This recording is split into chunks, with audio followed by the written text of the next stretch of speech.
If you want to be an Emirates cabin crew, keep watching.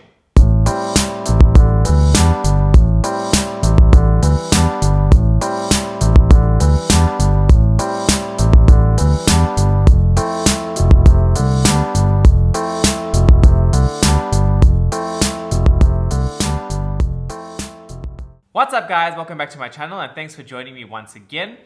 A few weeks ago I had someone comment down below and ask a question that I felt was pretty interesting. Don't get me wrong, there is a lot of terminology that I can go through, but I've just picked up a few that I thought would be helpful.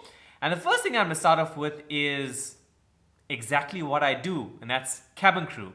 In Emirates, we use the word cabin crew as my job description, but I'm sure there's a lot of you out there that know it as flight attendants, especially in like North America side. They call it flight attendants, trolley dollies. I've even heard someone say trolley pusher.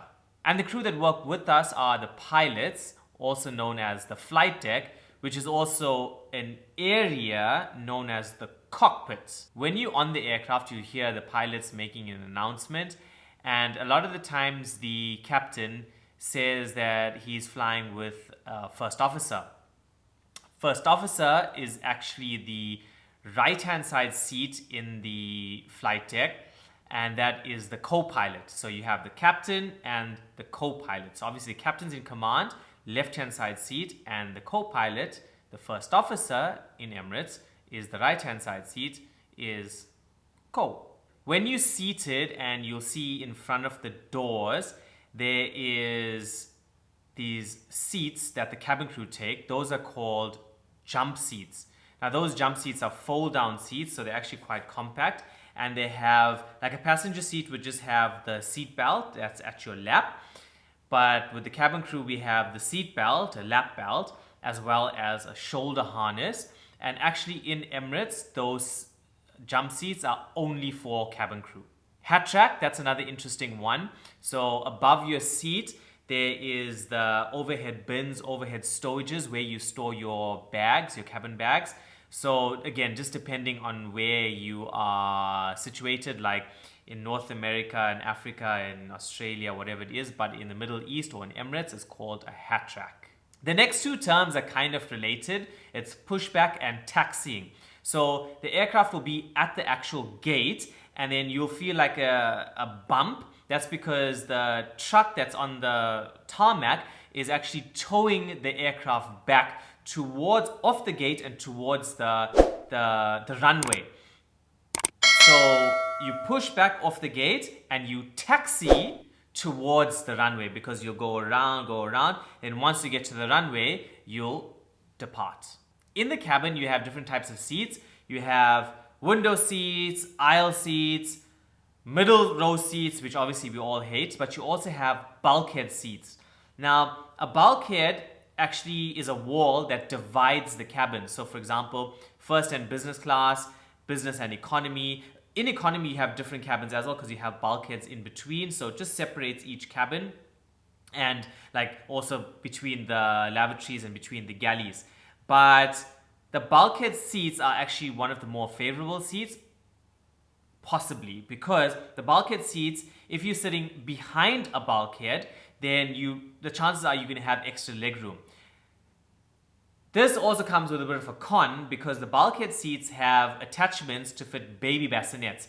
So these seats are usually prioritized for mothers traveling with babies, because they want to keep their infants in those baby bassinets. So even though you might have extra leg room, there is a chance that you might have babies next to you, which is great if you like kids, but if you want to sleep possibly, and the possibility of having kids crying, maybe it's not the best seat.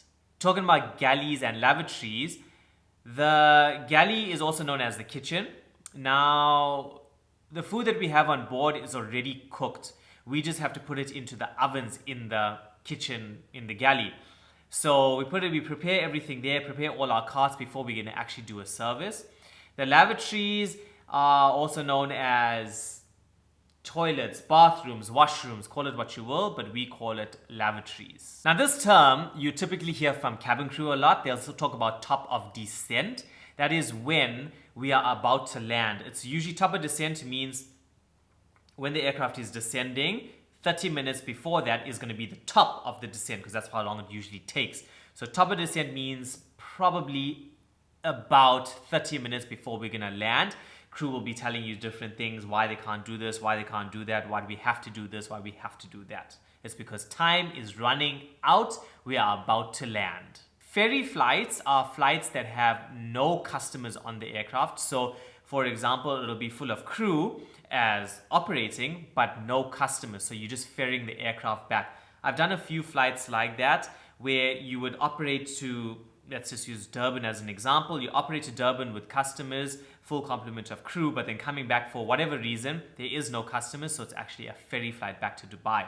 The last term is going to be my favorite term because I just love doing a deadheading flight.